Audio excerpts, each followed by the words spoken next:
All right, let's just jump right in. Today, we are talking about a totally new kind of cosmic being, one that wasn't born from creation, but from being utterly and completely rejected by it. So get ready to meet Jack Sovereign.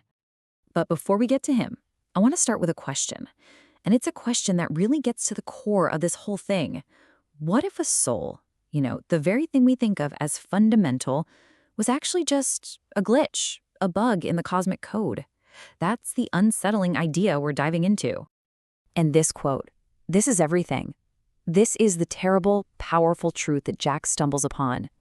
See, when you're cast out, when you don't belong to any heaven or any hell or any system at all, that emptiness, that void, doesn't have to be the end. It can become the starting point for something infinite, and frankly, something terrifying. So first, let's get a handle on what he is right now.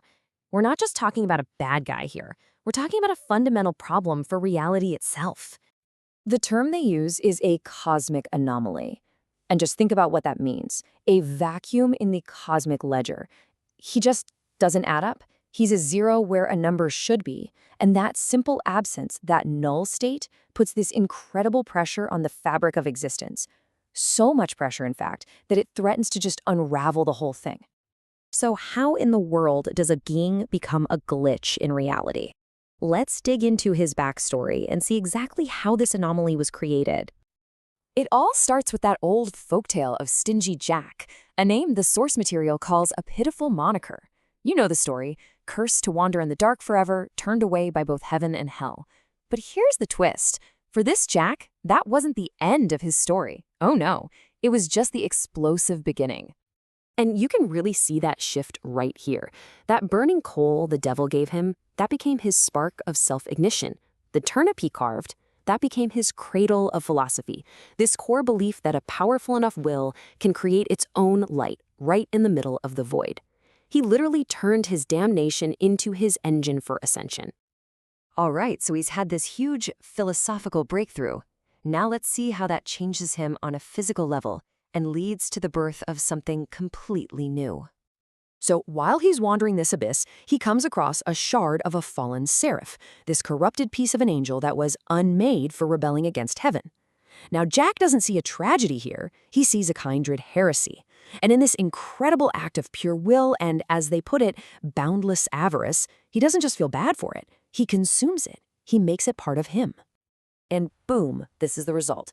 That combination of corrupted divine energy and pure, ruthless self-interest, it causes his coal to just erupt into this raging, green inferno. He ascended by sheer force of will, shattering every metaphysical chain they try to put on him.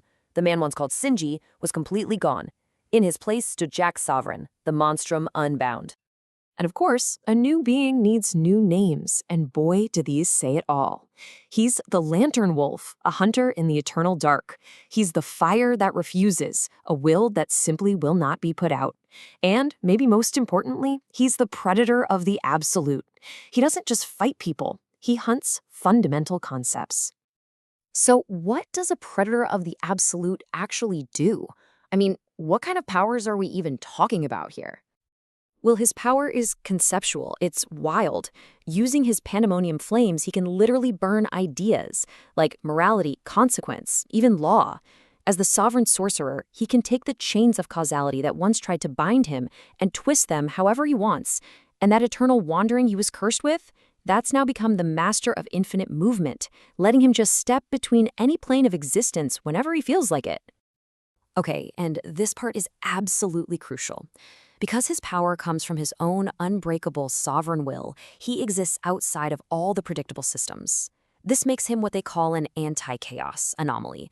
The demons who thrive on chaos and unpredictability, their magic is completely useless on him. They can't predict him, they can't control him, and they certainly can't corrupt him. And of course, that makes him their #1 target. So, we know who he is, we know what he can do, but the big question is, why does any of this matter on a grand cosmic scale? For ages, the entire universe has been defined by this eternal wager.